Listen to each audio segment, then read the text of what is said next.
नमस्कार, city post में आपका स्वागत है। मैं हूं आपके साथ मुकेश कुमार सिंह। एक दौर था जब लालू प्रसाद यादव ने भूरा बाल साफ करो का नारा दिया था। निसंदेह इस नारे के बाद सामाजिक रूप से भी भय का माहौल बना था और उस समय की राजनीतिक परिस्थितियां भी बिल्कुल विपरीत थीं। और उनके बेटे तेजस्वी यादव, जो निसंदेह युवराज हैं राष्ट्रीय जनता दल के, और राष्ट्रीय जनता दल को लग रहा है कि बिहार के भावी मुख्यमंत्री तेजस्वी यादव हैं, लेकिन तेजस्वी यादव के एक ट्वीट ने फिर से सनसनी फैला दी है। एक तरह से कहें तो भूरा बाल साफ करो का जो नारा लालू प्रसाद यादव ने दिया था, वही नारा एक तरह से तेजस्वी यादव लगाने लगे हैं। हमारे सिटी पोस्ट के एडिटर दीपक शर्मा जी हमारे साथ हैं, हम उनसे जुड़ते हैं और इस मसले पर बात करते हैं। दीपक जी, यह तो बहुत बड़ी बात है और जिस तरह से इस साल चुनाव होना है, तकरीबन 3 महीने का समय बचा है और इस तरीके से ट्वीट, यह तो लग रहा है कि लालू प्रसाद यादव ने जो एक समय में जंगल राज कहते हैं, जो बात कही थी कि भूरा बाल साफ करो, सवर्णों के खिलाफ यह नारा था, और आज कह रहे हैं कि दान दक्षिणा देने वाले को जो है अब सम्मान नहीं दीजिए, उनका बहिष्कार कीजिए। ये क्या चल रहा है, आखिर इससे क्या होगा? देखिए, ये पूरा मामला यह है कि तेजस्वी यादव की पार्टी आरजेडी ने, राष्ट्रीय जनता दल ने एक ट्वीट किया है। राष्ट्रीय जनता दल के जो ऑफिशियल ट्विटर हैंडल से एक ट्वीट किया गया है। इसमें कहा गया है कि दान दक्षिणा देना बंद करो, इनको मान सम्मान देना बंद करो जो अपने को श्रेष्ठ समझते हैं, और अगर तुम दान दक्षिणा दोगे नहीं तो मेहनत इनसे होती नहीं है, ये लोग लाइन पर आ जाएंगे। अब सवाल यह उठता है कि तेजस्वी यादव की कोशिश 2020 में क्या थी? 2020 के चुनाव में जो इतनी सीटें आई, लगभग सत्ता तक ही पहुंच गए थे एक तरह से तेजस्वी यादव। वो इसलिए आई क्योंकि तेजस्वी यादव ने पूरे बिहार के लोगों को यह भरोसा दिलाने की कोशिश की कि आरजेडी अब A to Z की पार्टी बन गई है। मतलब सिर्फ यादव और मुस्लिम की पार्टी नहीं रही है, इसमें सवर्णों के लिए भी जगह है, इसमें अति पिछड़ों के लिए भी जगह है, इसमें दलितों के लिए भी जगह है। और यही वजह है कि जिस आरजेडी को कभी सवर्णों का वोट नहीं मिलता था, उस आरजेडी को 2020 में सवर्णों तक का वोट मिल गया। तो अब आते हैं आज के जो ट्वीट के मायने पर। तो इसके पीछे की जो पृष्ठभूमि है इस ट्वीट की, जो राष्ट्रीय जनता दल के ट्विटर हैंडल से किया गया है माइक्रो ब्लॉगिंग साइट एक्स पर। कुछ दिनों पहले क्या हुआ था कि कुछ लोग जो ब्राह्मण जाति से नहीं थे, वे पूजा कराने गए थे। किसी दूसरी जाति के लोग थे जो पूजा पाठ, अभी एक क्रांति सी चली है कि दूसरी जाति के लोगों ने भी तय किया है कि हम मंत्रोच्चार करेंगे, हम पूजा पाठ करेंगे और इसका स्वागत किया जाना चाहिए। एक क्रांति की तरह है। संत रविदास जो थे वो भी तो ब्राह्मण नहीं थे, लेकिन संत शिरोमणि कहा जाता है। तो सनातन धर्म की तो यही खासियत है कि यह समावेशी है, सबके लिए जगह है इसमें। तो जब संत शिरोमणि रविदास इतने प्रिय हो सकते हैं भगवान के, तो कोई भी जाति के लोग पूजा करा सकते हैं और इसका स्वागत किया जाना चाहिए। लेकिन कहा जा रहा है, आरोप लगाया जा रहा है कि जब वे लोग पूजा कराने पहुंचे तो उनके साथ मिसबिहेव किया गया और इसके बाद बात बिगड़ गई। उन लोगों से कहा गया कि तुम ब्राह्मण नहीं हो तो तुम पूजा कैसे करा सकते हो, और यह जो है सनातन के खिलाफ है। तो कुछ असामाजिक तत्वों ने ऐसा किया होगा।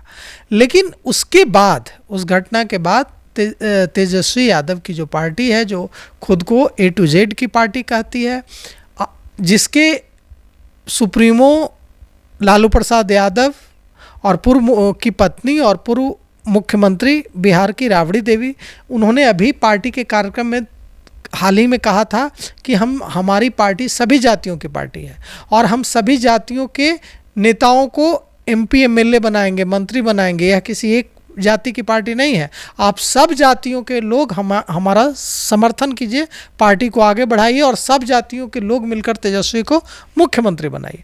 तो यह संकेत देने की कोशिश की जा रही थी कि अब पहले वाली बात नहीं होगी। राष्ट्रीय जनता दल अगर सत्ता में आता है तो भी समावेशी नीति पर चलेगा। लेकिन आज का जो ट्वीट है, अगर कुछ लफंगों ने, कुछ असामाजिक तत्वों ने किसी के साथ मिसबिहेव किया तो कानून अपना काम करेगा, उनको जेल भेज दिया जाना चाहिए, उनके खिलाफ का जो लीगल एक्शन है वो लिया जाना चाहिए। लेकिन इस तरह से ऐलान करना किसी राजनीतिक दल जो कि यह महत्वाकांक्षा रख रहा है कि वह सत्ता में आए बिहार की, अगर उसके ऑफिशियल ट्विटर हैंडल से इस तरह की बात लिखी जाती है कि आप दान दक्षिणा देना बंद कर दें, इनका सम्मान करना बंद कर दें, तो इससे क्या होगा? इससे जिस तरह की का जो एक माहौल बना हुआ था, जो एक धब्बा था कि इस तरह की चीज़ें हुई थी जब लालू प्रसाद यादव और राबड़ी देवी बिहार के मुख्यमंत्री थे, तो वैसी चीज़ें फिर होने लगेंगी वाला डर, जिसे काफ़ी हद तक तेजस्वी यादव ने 2020 में समझाने में लोगों को कामयाब हुए थे कि अगर मैं मुख्यमंत्री बना तो अब ऐसी बातें नहीं होंगी। यहाँ तक उन्होंने कह दिया था कई सभाओं में कि जो पीछे गलतियाँ हुई हैं उसके लिए हम क्षमा मांगते हैं। उन्होंने यहाँ तक कहा जा रहा था कि उनकी सभाओं में प्रमुखता से लालू प्रसाद यादव और राबड़ी देवी की तस्वीरें नहीं लगाई जा रही हैं, ताकि यह मैसेज न जाए कि अगर वे मुख्यमंत्री बनते हैं तो फिर से वो दौर लौट कर आएगा। तो क्या इस बार यह माना जाए कि इस चुनाव में राष्ट्रीय जनता दल ने, तेजस्वी यादव ने वह जो उनकी धारा थी उसे छोड़ दिया है, और अब फिर से जो लालू प्रसाद यादव के समय में जो जिस तरह से कुछ जातियों को निशाना बनाने, जब लालू प्रसाद यादव मुख्यमंत्री थे तो सवर्ण जातियों को जिस तरह से निशाना बनाने की कोशिश की गई थी, क्या वैसी कोशिश फिर से राष्ट्रीय जनता दल की ओर से की जा रही है? क्योंकि राष्ट्रीय जनता दल के ऑफिशियल ट्विटर, ऑफिशियल जो माइक्रो ब्लॉगिंग साइट एक्स पर जो उनका हैंडल है उससे ट्वीट किया गया है। यह तो दीपक जी और बड़ी बात हो गई ना।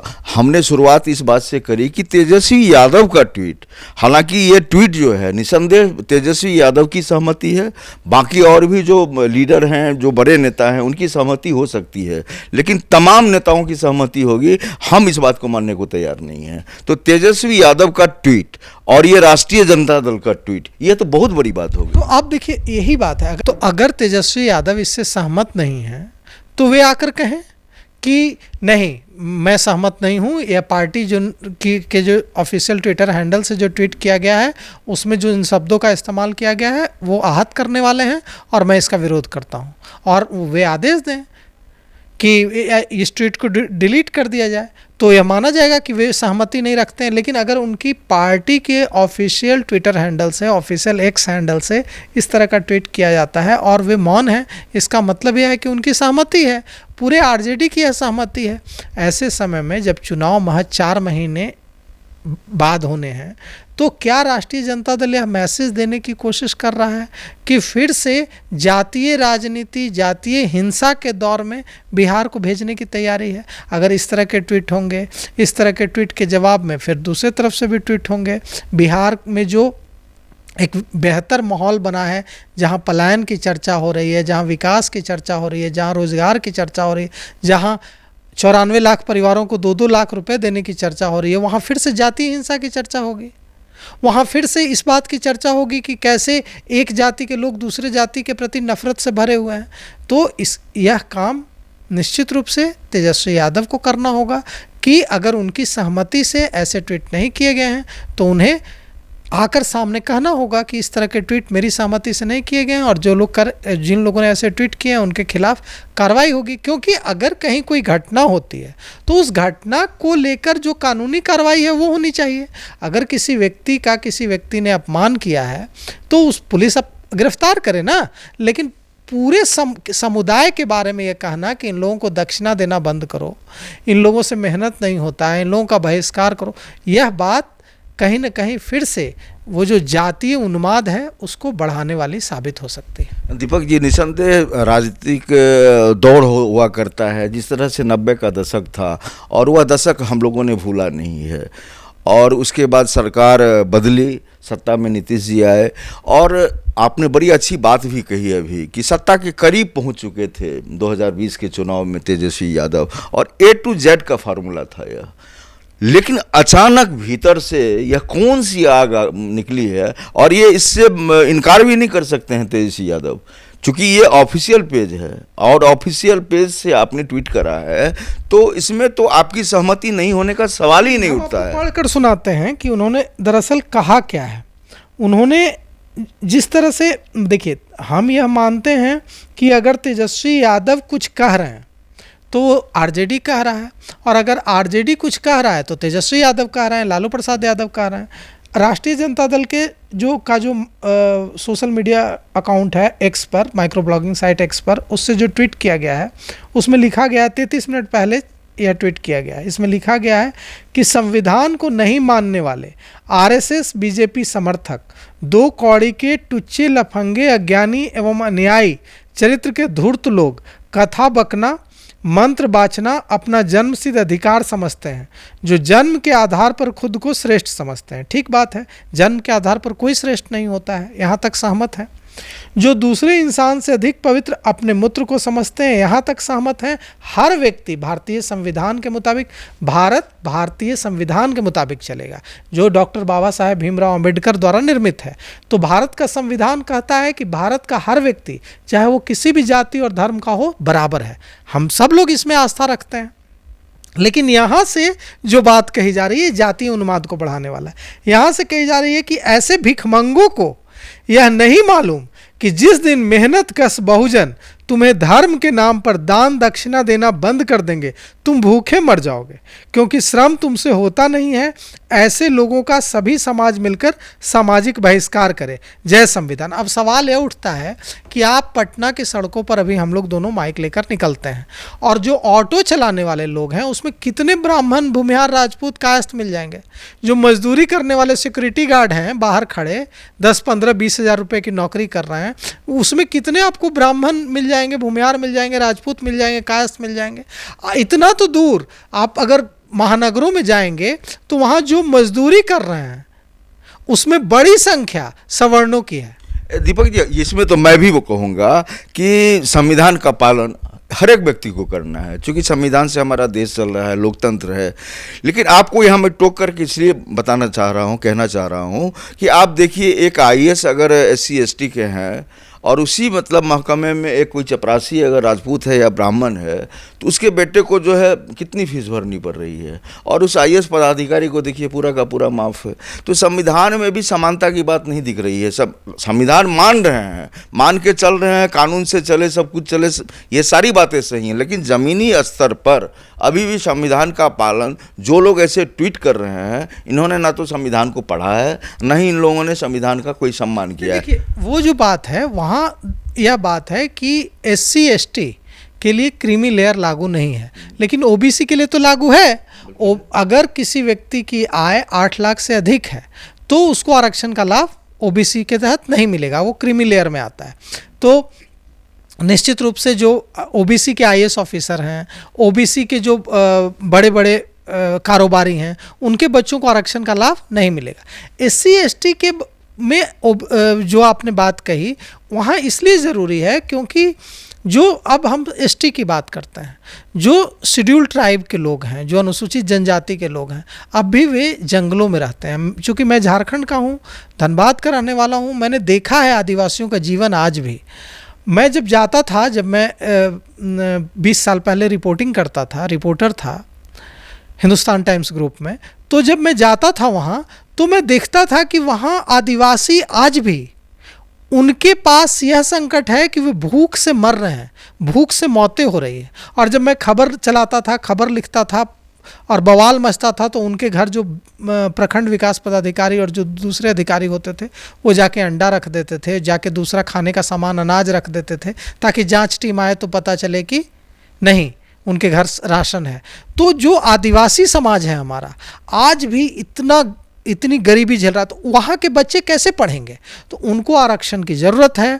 और जहाँ तक RSS की बात है, RSS प्रमुख मोहन भागवत ने कहा है कि उनको आरक्षण की ज़रूरत है। इसकी वकालत मैं भी कर रहा हूँ कि उस समाज को अभी भी विकास की ज़रूरत है। तो लेकिन वहाँ तक आपने 7 दशक से अधिक का समय हो गया, वहाँ तक आप अभी तक नहीं पहुँचे हैं, और क्या ऐसे ट्वीट से उस समाज का भला होगा? ये आपने बहुत सही बात कही कि हम, वो जो समाज जो आज भी जंगलों में रह रहा है, भूख से लड़ रहा है, गरीबी से लड़ रहा है, उसके उत्थान की जवाबदेही हमारी है, मेरी भी है, आपकी भी है, इस सरकार की भी है। अब लेकिन उस समाज का उत्थान ऐसे ट्वीट से नहीं होगा। ऐसे ट्वीट करने वाले लोगों को अगर उनके प्रति सहानुभूति है तो क्यों नहीं वो 50 बच्चों को गोद लेकर पढ़ाते हैं, उनके पढ़ाने की व्यवस्था करते हैं, उनके कोई जन्म लेने से महान नहीं होता है, तो कर्तव्य से महान होता है, परिश्रम से महान होता है, पढ़ने से महान होता है, शिक्षा से महान होता है। बाबा साहेब भीमराव अम्बेडकर ने यही तो नारा दिया है कि शिक्षित बनो, शिक्षा से तुम्हारा कल्याण होगा। तो क्यों नहीं जो लोग हैं जिनके मन में यह चाहत है कि भारत का हर समाज जो जंगल में भी रहता है, जो भूख से लड़ रहा है, उसका भी उत्थान हो, उसके लिए क्यों नहीं काम किया जा रहा है? क्यों आज आज़ादी के इतने वर्षों बाद भी आज भी वो समाज जंगलों में रह रहा है और भूख से लड़ रहा है?